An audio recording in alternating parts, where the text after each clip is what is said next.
खिल्ली उड़ाने वाली ननद।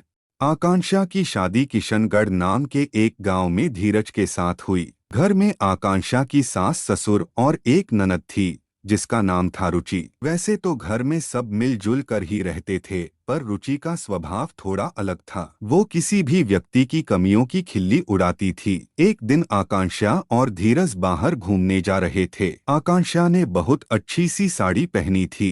अरे वाह बहू, तू तो इस साड़ी में बहुत सुंदर लग रही है। थैंक यू मम्मी जी। तभी रुचि वहां आ जाती है। रुचि आकांक्षा को देखती है तो उसे उसकी साड़ी बिल्कुल भी पसंद नहीं आती। आय हाय भाभी, ये कैसे साड़ी पहनकर जा रही हो आप? बिल्कुल भी अच्छी नहीं लग रही। लाल साड़ी में एकदम टमाटर लग रही हो। आकांक्षा को रुचि की इस बात पर बहुत गुस्सा आता है। ए रुचि, तुम इस तरह से मेरी खिल्ली मत उड़ाओ, समझी? छोटी हो छोटी ही रहो। मैंने तो जो कहा सच ही कहा। जैसे कि ये जो झुमके पहने हैं ना, इतने भारी। ध्यान रखना भाभी, कहीं कान ही ना कट जाए। आकांक्षा ये बात सुनकर और भी गुस्सा हो जाती है। धीरज बात संभालने की कोशिश करता है। चलो आकांक्षा, फिल्म के लिए लेट हो रहा है। मुझे नहीं जाना कोई फिल्म देखने। आकांक्षा नाराज होकर अपने कमरे में चली जाती है। उसकी जाने के बाद सब रुचि को डांटते हैं। रुचि, तुम्हें बिल्कुल भी तमीज नहीं है कि किससे क्या बात करनी चाहिए। बस हर किसी का मजाक उड़ाती रहती हो। मैंने क्या कहा भैया?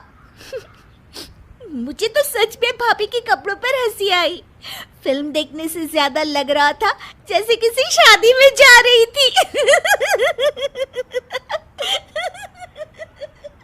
रुचि हंसते हंसते अपने कमरे में चली जाती है। रुचि की इस आदत ने सबको बहुत परेशान कर रखा था। उसे हर किसी का मजाक बनाने की अब तो आदत सी हो गई थी। एक दिन आकांक्षा और उसकी सास टीवी पर अपना मनपसंद कार्यक्रम देख रहे थे। तभी वहाँ रुचि आ जाती है। क्या आप दोनों बेकार के सास बहू के सीरियल्स देखती रहती हो? कुछ समझदारी वाले भी सीरियल्स देख लिया करो ना। हमारी मर्जी है, हम कुछ भी देखें, तुम्हें उससे क्या? भाभी, सच क्यों नहीं कहती कि इन सीरियल्स के अलावा कुछ देखने का आप लोगों के पास दिमाग ही नहीं है? रुचि हंसने लग जाती है और इतना कहकर वो वहाँ से चली जाती है। रुचि भी ना कभी कभी तो हद ही करती है। पता नहीं अपने आप को क्या समझती है। कोई बात नहीं मम्मी जी, कल इसकी सहेलियां आ रही है ना, उनके सामने ये बहुत समझदार बनती है। अच्छा सबक सिखाएंगे इसको। तुम सही कह रही हो बहू, सबक तो इसे सिखाना ही होगा। अगले दिन रुचि की कॉलेज की सहेलियां उसके घर आती हैं। उनके सामने रुचि बहुत ही अच्छे तरीके से बर्ताव कर रही होती है। मैंने प्रेमचंद की नॉवेल पढ़े हैं। कोमल, गरीबी के ऊपर उन्होंने काफी अच्छी कहानियां लिखी है। तुम्हें तो साहित्य कला की काफी जानकारी है रुचि। कल हमारे कॉलेज में साहित्य पर एक वर्कशॉप होने वाला है, तुम चलोगी ना? बिल्कुल चलूंगी कोमल। अरे राधिका, तुम तो कुछ ले ही नहीं रही हो। रुको, मैं तुम्हारे लिए कोल्ड ड्रिंक लेकर आती हूँ। अरे नहीं, मैं खुद ले लूंगी। अरे मैं ले आती हूँ ना, तुम यहीं रुको। रुचि को अपने सहेलियों से इतने अच्छे से बातें करते देख आकांक्षा अपने सास से कहती है, ये देखिए मम्मी जी, अपनी सहेलियों के साथ कितना अच्छा बर्ताव करती है। हाँ, बस अपने घर वालों को ही कुछ नहीं समझती। तभी आकांक्षा को एक तरकीब सूझती है। मुझे एक तरकीब सूझी है मम्मी जी, चलो इसको अभी सबक सिखाते हैं। अच्छा, चल चल बहू। आकांक्षा सबके लिए नाश्ता लगा रही होती है और जानबूझकर हर चीज को मिला देती है। कोल्ड ड्रिंक को कप में डाल देती है। तभी वहाँ रुचि आती है और रुचि खाने का ऐसा इंतजाम देखकर गुस्सा हो जाती है। अरे भाभी, आप भी ना एकदम गवार की गवार हो। कोल्ड ड्रिंक कप में कौन परोसता है? ओह, मैं अभी ठीक कर देती हूँ रुचि। और ये समोसे और चटनी एक साथ क्यों मिला दिया आपने? कितनी पढ़ाई की है आपने भाभी? रुचि की सहेलियां रुचि को ऐसे बातें करते देख दंग रह जाती हैं। अरे रुचि, ये क्या तरीका हुआ अपनी भाभी से बात करने का?